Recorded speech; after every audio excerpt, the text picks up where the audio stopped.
Bud Shootout, featuring a showdown between 8 of the finest fiberglass-bodied funny cars, driven by 8 of the best drivers in the world.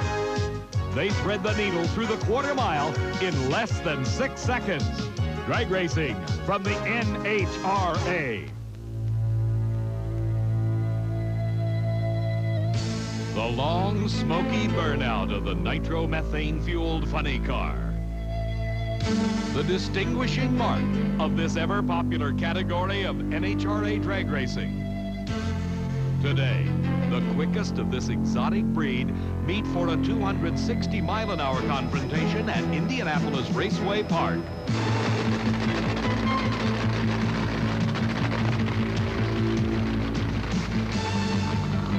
At the heart of all that action is this 2,500 horsepower racing engine, which if you cover it with a fiberglass plastic body, you end up with today's modern funny car.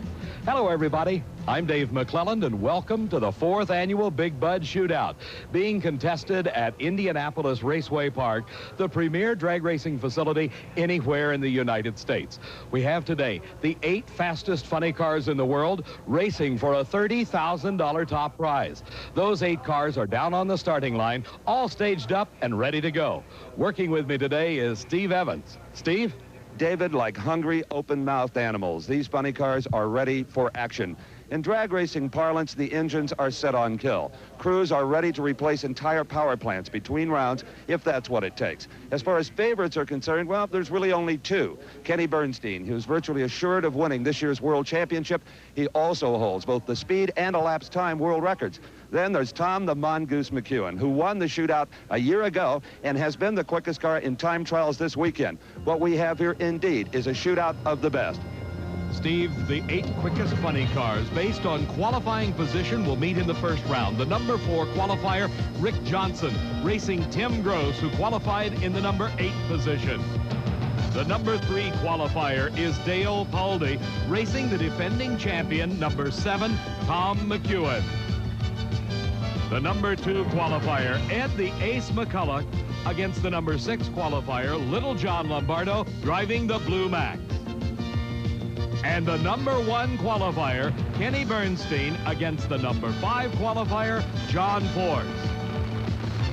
The Big Bud Shootout is underway. The 8 quickest funny cars in the world, and our first pair finds the number 4 qualifier, Rick Johnson, in the near lane against Tim Grose in the far lane. These racers have been competing all season long through a series of 9 events based upon their qualifying position at that race to earn points for the right to race in the Big Bud Shootout.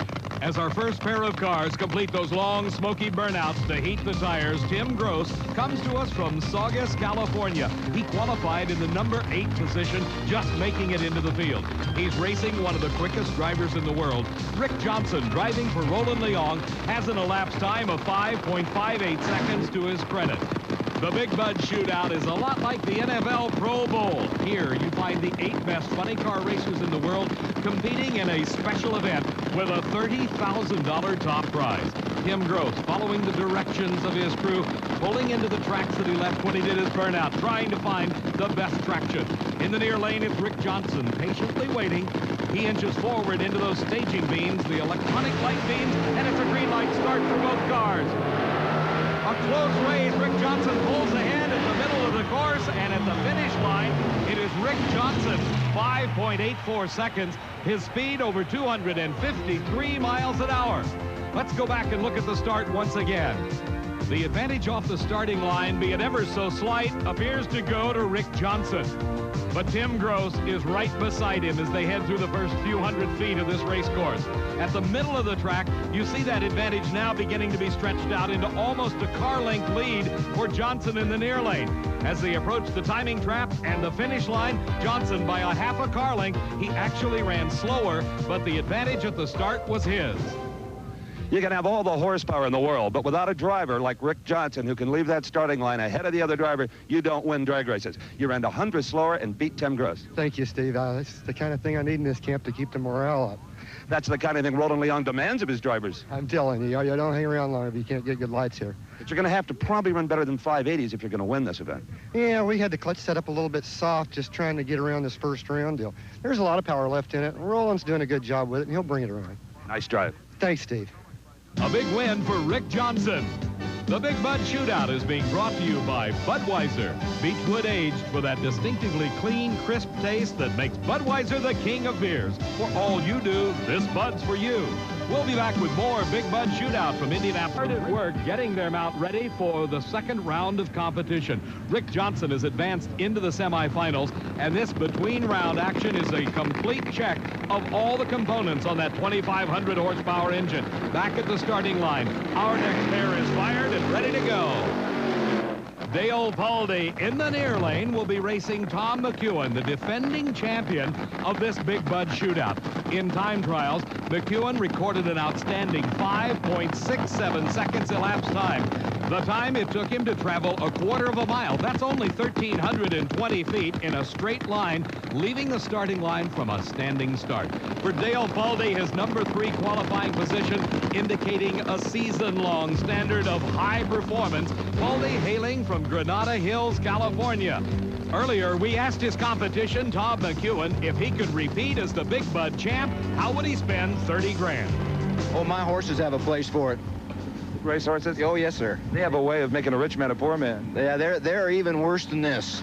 For a money sport, the horse racing is even more expensive than this, but if the horse finally breaks down, you can eat it. And you can't do that with these cars.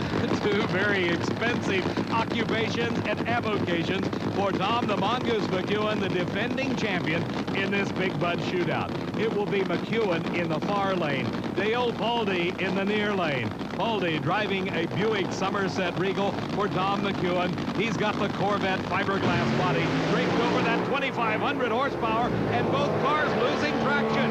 McEwen recovers first and heads to the finish line. It certainly wasn't picture perfect, but it was a big win for Tom McEwen. 6.49 seconds, his speed 244 miles an hour, and you can see what the loss of traction means to the performance. This is something every driver dreads. When you leave the starting line, the front wheels come up, and then the back wheels lose traction, and the tires start smoking.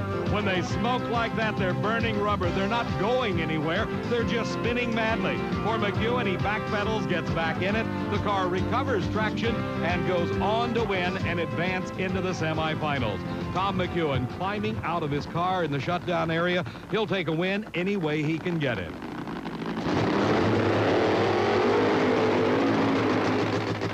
The long, smoky burnout to heat the tires to provide the traction for Ed the Ace McCulloch as his competition gets ready to approach the burnout area. Little John Lombardo driving the Blue Max, owned by Raymond Beadle of Dallas, Texas. Rolls forward into a puddle of water. Just plain old H2O to let the tires break loose initially, and then they start to smoke. Lombardo, car owner Raymond Beadle, and the entire crew hoping that the burnout will be sufficient to get the traction they need. They saw the car just in front of them go up in smoke, and they need every advantage they can get to beat this driver, Ed McCulloch, driving for car owner Larry Minor. Little John Lombardo moved into the Blue Max earlier this year when owner Raymond Beadle decided to devote more time to his business and less to the driving chores. Lombardo has had an up and down season thus far, but he earned enough points to get into this Big Bud Shootout. For the #2 qualifier, Ed McCulloch, it's been a great year thus far. That #2 qualifying position gives him lane choice over Lombardo. In the first round of competition, the quicker qualifier gets the lane choice. In every round thereafter, it is the man with the quickest elapsed time in the preceding round. So in addition to winning the race, every driver is trying to establish a quick elapsed time, hopefully to gain him lane choice in the next round of competition. Lombardo is ready. McCulloch is ready, and it's a green light start. And it is McCulloch streaking ahead. Some problems occur for Lombardo, and McCulloch and the crew very happy with that run. 5 5.82 seconds. His speed, 254 miles an hour. Some problems right off the starting line for Lombardo. He had to back out of it, and a disappointing day for Raymond Beadle and the Blue Max crew. Here is John Force. He is not in an enviable position. In spite of a 5.70 second elapsed time in time trials, he has to run the #1 qualifier, Kenny Bernstein. In the traditional NHRA single elimination tournament, the #1 qualifier runs #5, as we saw. #2 runs #6, and so on throughout the 8-car field. Let's go to Steve with Ed McCulloch. Ace, were you concerned after watching McEwen and Pulde smoke the tires in front of you? Well, yeah, Steve, but, you know, the thing of it is I know that everybody's coming into this and they're going to be hopped up. We went with our game plan. We didn't really hop it up. It didn't run any better. But 82 was good enough to get by first round, so we'll see what happens now. See you second round. Okay, thanks, Steve. Ed McCulloch has been in the winner's circle before, and he wants to win the $30,000 first prize. This man wants to be the first repeat winner. He won this event 2 years ago and has certainly been the dominant force in funny car racing this year. Bernstein qualified to earn points at this race, 4 #1 positions, 3 #2 spots. His competition, John Force. Earlier, we asked John, after all his years of racing, is he still having fun? There's no doubt, yeah. You know, the excitement, you know, like yesterday when we ran that 70 and we got out the end and I was giving you big old hugs down there. I know that's a little corny, but you've been watching me do this for a lot of years, and that was a great feeling. And of course before the ink dried, McEwen ran that 67 and took all the thunder away, but it was fun while it lasted. I've always said about John Force, what you see is what you get. Yeah, well, it's maybe don't look so good sometimes, but we're doing the best we can. Steve, John's 5.70 second elapsed time in time trials proves that he can run with the best of them. And seriously, we at Diamond P Sports wonder when it will be that John Force will win his first NHRA national event. It's bound to happen. And John Force is giving Bernstein all he can handle. A great start for Force, but Bernstein pulls it out right at the finish line.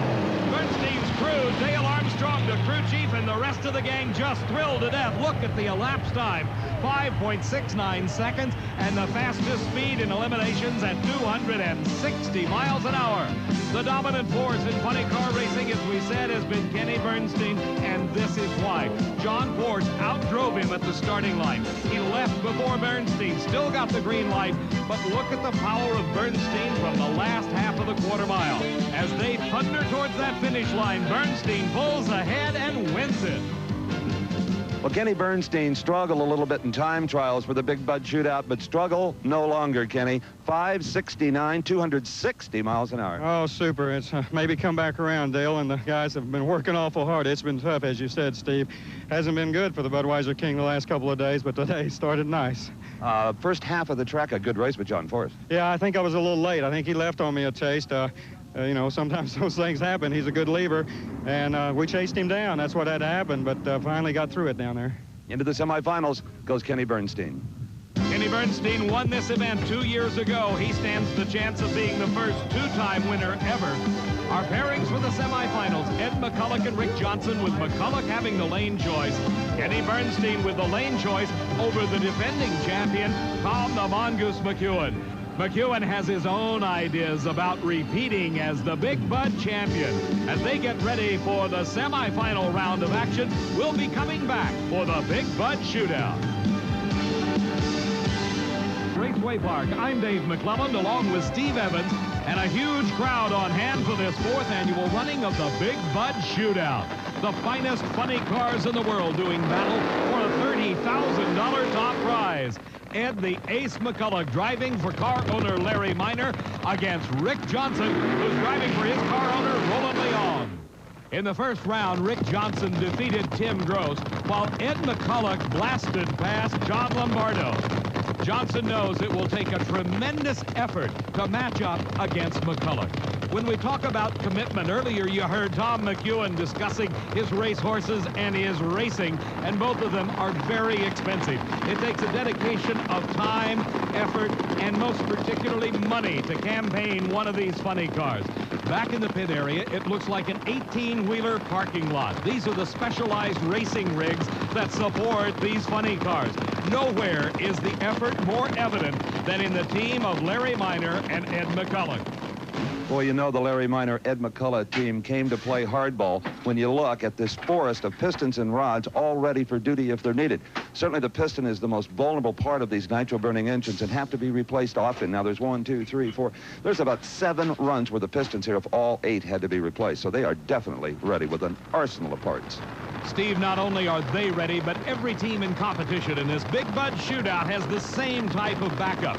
We estimate that there's over $250,000 in parts and pieces. That's minimum alone just to support one of these funny cars, while the car owners will tell you they spend between $750,000 and $1 million a year campaigning one of these cars around the country. They're gathered here today, though, for the shootout of the best, the Big Bud Shootout. We're down to 4 cars remaining. This is the semifinal round. Rick Johnson in the far lane, Ed McCulloch in the near lane. The responsibility now falls on the driver. The work is over for the crew. It is up to the driver to stage the car properly, leave at the right time, trying to gain an advantage off the starting line and win the race. It's Ed McCulloch off first. Rick Johnson smoking the tires, and McCulloch, by just a fender length, wins the race and goes into the finals of the Big Bud Shootout. A close race, 5.85 seconds at 254 miles an hour for McCulloch. As we watch again, you see both cars with a bit of an advantage appearing to go to McCulloch, leaves the starting line. Just a few feet off the line, Rick Johnson begins to lose traction. He backpedals. In other words, he lifts his foot off the throttle trying to regain traction. He does it masterfully. But in spite of the brilliant driving job, Johnson runs out of time. McCulloch, by a fender length, wins it. Ed McCulloch, take me from the starting line through that race. What happened? Well, the thing left okay, went out there, spun the tire a little bit, not real bad, but it wasn't real strong. We just sort of lumbered down through there, you know. Did you see him smoke the tires and disappear? No, I never saw him. That's the kind of race you like or you never see. You got that one. Into the finals. Well, we'll see what Bernstein runs here. They're running awful good, but I'm glad we got a shot at him. Okay, let's go back to the starting line and indeed find out who Ed the Ace McCulloch will race in the final round of the Big Bud Shootout. Steve, it may be a matter of point of view, but I wouldn't call 254 miles an hour lumbering. Here's the man everyone's trying to beat, Kenny Bernstein. Earlier, we talked about the financial investment it takes to run a funny car. One of the largest portions of the budget goes to people, the crew that works on each car. A funny car pit area between rounds functions much like an operating room in a hospital. It takes as many as 6 people to get Kenny Bernstein's car apart and back together again, and each of them is a specialist. One individual will work on the bottom end of the engine, checking the bearings. Another will work on adjusting the valves, replacing the cylinder heads. Yet another will remove all 8 pistons, take them in the trailer, check for any tight rings, anything that may be wrong there. All in all, they can do this in a matter of minutes. It would take the average garage days. Sometimes even weeks, Steve. Kenny Bernstein will be in the far lane. He has the lane choice. Tom McEwen, the defending champion, is in the near lane. Both drivers trying to find exactly the right spot with the assistance of their crews and crew chiefs as they approach that starting line. They want the best racing service possible. Both drivers with intense concentration on the Christmas tree, trying to get the perfect start. It's a great lead for both drivers. McEwen a little close to the center line, and Bernstein by a couple of car lengths. Dale Armstrong, a great driver in his own right, extremely happy. Another 5.69 second elapsed time. His speed 256 miles an hour as Bernstein will be matched against Ed McCulloch in the Big Bud Shootout final. That confrontation coming up next. Final of the Big Bud Shootout. It comes down to these 2 men, Kenny Bernstein and Ed McCulloch, the 2 best funny car drivers in the world throughout the entire season, now meeting for the championship. You know, Kenny's been tough all year. I mean, Kenny and Dale and their crew, I mean, you know, you just got to hand it to them. I mean, the guys are awesome, you know, and they run real well. They're a very high professional team, and they've got all the technology, and the guys use it to their advantage, and they're really tough. They're tough all the time. Go get them. We'll give them heck. Well, Ace told me before we started this Bud Shootout thing today that his car, it's a new race car, as you know, and it's very difficult. He's having trouble hooking it up. He has a tendency to smoke the tires, so I'm sure that he's thinking about a lot, and he also probably, as you know, has to put a little bit in it to catch up. So hopefully we can just repeat and everything will work fine for us. I hope that takes place. Bernstein, by virtue of the 5.69 second elapsed time, has lane choice, and he took the far lane from our camera position. The huge crowd, this is what they came to see. The two best drivers in the world coming together in the final of the Big Bud Shootout. Bernstein, his worst qualifying position throughout all of this season was in the number 10 spot. He had 4 number 1 qualifying spots, 3 number 2. While Bernstein was at the top of the ladder, McCulloch reached the Big Bud Shootout based upon his consistent performance. The best he did was 2 number 2 qualifying spots at the Gator Nationals and the Southern Nationals, but throughout the entire season, he was consistent in his qualifying, and that led to this Big Bud Shootout, 2 wins, and now he is in the final, racing for the $30,000 top prize against Kenny Bernstein. Both cars set. A green light start, and McCulloch's car does not hook up. He loses traction. Bernstein pulls ahead, and he wins it. An elated crew, a sterling performance, 5.70 second elapsed time for Bernstein. As we go back and look again, we heard Kenny talk earlier about McCulloch's new car. He said it has problems hooking up. Watch, you see the smoke off the tires. He is losing traction, and that lost him his chance for victory, as Bernstein at that point pulled ahead by nearly 2 car lengths and held it all the way to the finish line at the end of this quarter-mile racing service. There is a $30,000 win for Kenny Bernstein. Well, there have been 4 Big Bud Shootouts, and Kenny Bernstein, you've won 2 of them. Congratulations. Well, thank you, Steve, very much. It's a great feeling. It's as good as the first time, and I didn't know if it could be, but it is. And I want to thank Budweiser, Motorcraft, and Ford, and Kangaroo Shoes, and all our fans and friends. That's the main thing. Talk about consistency. 2 569s and a 570 to finish it off. Well, that's good. We were hoping it would hold. We were a little concerned, but Dale said, let's leave it. If it'll just do that again, we'll be fine. And hats off to Dale and the crew again for a super job. Outstanding. Congratulations again to Kenny Bernstein, defeating Ed McCulloch to become the first 2-time Big Bud Shootout champion. Our congratulations to all the competitors in the Big Bud Shootout, and most particularly this man, Ed McCulloch. For Steve Evans, this is Dave McClellan saying so long from Indianapolis Raceway Park. The Big Bud Shootout has been brought to you by Budweiser. Beechwood aged for that clean, crisp taste. This Bud's for you. The Big Bud Shootout has been a presentation of Diamond P Sports.